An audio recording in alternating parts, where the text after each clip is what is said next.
চলছে মমতা বন্দ্যোপাধ্যায়ের বিরুদ্ধে, তাদেরকে বলবো যে আপনারা নতুন দল তৈরি করুন। সেই দলের নাম হবে অল ইন্ডিয়া বিজেপি দালাল ইউনিয়ন, সেটার নাম হবে অল ইন্ডিয়া বিজেপি দালাল ফ্রন্ট। কারণ আপনারা ধর্মের নাম করে, আপনারা জাতপাতের নাম করে আপনারা বিজেপির দোসর হিসেবে কাজ করছেন। আজকে পশ্চিমবঙ্গে যেরকম মন্দির হতে পারে, পশ্চিমবঙ্গে সেরকম ভাবে মসজিদও হতে পারে।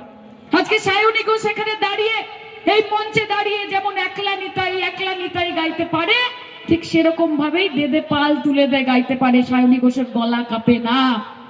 কিন্তু যারা আজকে ঈশ্বরের নামে, আল্লাহর নামে নোংরা রাজনীতি করবে বলে বিজেপির দোসর হয়েছে, যারা বিজেপির কাছ থেকে টাকা নিয়ে হিন্দু মুসলমানের মধ্যে বিভ্রাট ঘটানোর চেষ্টা করছে, যারা জেলায় জেলায় দাঙ্গা বাঁধানোর চেষ্টা করছে, তাদের থেকে আমাদেরকে সাবধান থাকতে হবে।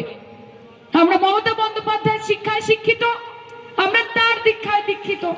আমরা বলি হিন্দু মুসলিম শিখ ইসাই आपस में रहेंगे भाई भाई, साथ चलेंगे भाई भाई, मिलकर लड़ेंगे भाई भाई।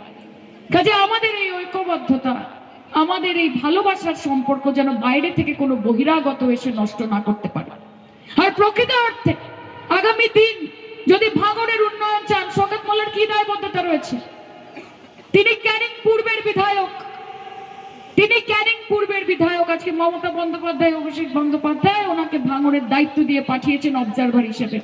আমাদেরকে বলুন তো, শওকত মোল্লা যা কাজ করেছে ভাঙড়ের জন্য এই কয়েক মাসে, এই 2-3 বছরে, তার 1% সিকিভাগও কাজ আপনাদের এখানকার নির্বাচিত এমএলএ করেনি। আমি লিখে দিতে পারি আজকে, আমি একবার 1 ফুট রাস্তাও করেনি। তো তাদেরকে ভোট দিয়ে জেতাবেন। যারা দাঙ্গায় আছে, বোমায় আছে, গুলিতে আছে, যারা হিংসায় আছে, যারা লুটপাটে আছে, যারা বিভাজনে আছে, তাদের পাশে থাকবেন না উন্নয়নের পাশে থাকবেন? সেই বিচার আগামী দিন ভাঙড়ের মানুষকে করতে হবে। আমার মনে আছে যখন আমি প্রথম এখানে এমপি নির্বাচিত হয়ে আসি, আমার প্রথম সংসদ তহবিলের টাকা আমি পাই। আমি সরকারদাকে জিজ্ঞেস করি যে দাদা কি করা যায় এই টাকা নিয়ে।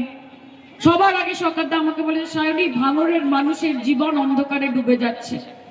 এখানে এমন একজন বিধায়ককে নির্বাচিত করেছে যে ভাঙড়ের মানুষের কথা ভাবে না, যে ভাবে না যে রাস্তায় আলো নেই, যে ভাবে না যে কলে ঘরে জল নেই। কাজে আমাদের ভাঙড়ের মানুষের জীবন, তাদের পাড়া, তাদের রাস্তা, তাদের বাজারকে আলোকিত করতে হবে। এবং আমরা 2 বছরের সংসদ তহবিল দিয়ে গোটা ভারতে, গোটা ভাঙড়ে আমরা মিনিমাস লাইট লাগিয়েছি। এটা কার ডিসিশন? এটা কার পরিকল্পনা? এটা শওকত মোল্লার পরিকল্পনা। আজকে যে রাস্তাগুলো দিয়ে যখন যাবেন, বাজারগুলোর মাঝখান দিয়ে যখন যাবেন, যে মিনিমাস আলোগুলো জ্বলবে, সেটা নওশাদ সিদ্দিকীর করা নয়, সেটা আইএসএফ এর করা নয়, সেটা শওকত মোল্লার করা, সেটা মমতা বন্দ্যোপাধ্যায়ের করা, সেটা অভিষেক বন্দ্যোপাধ্যায়ের করা।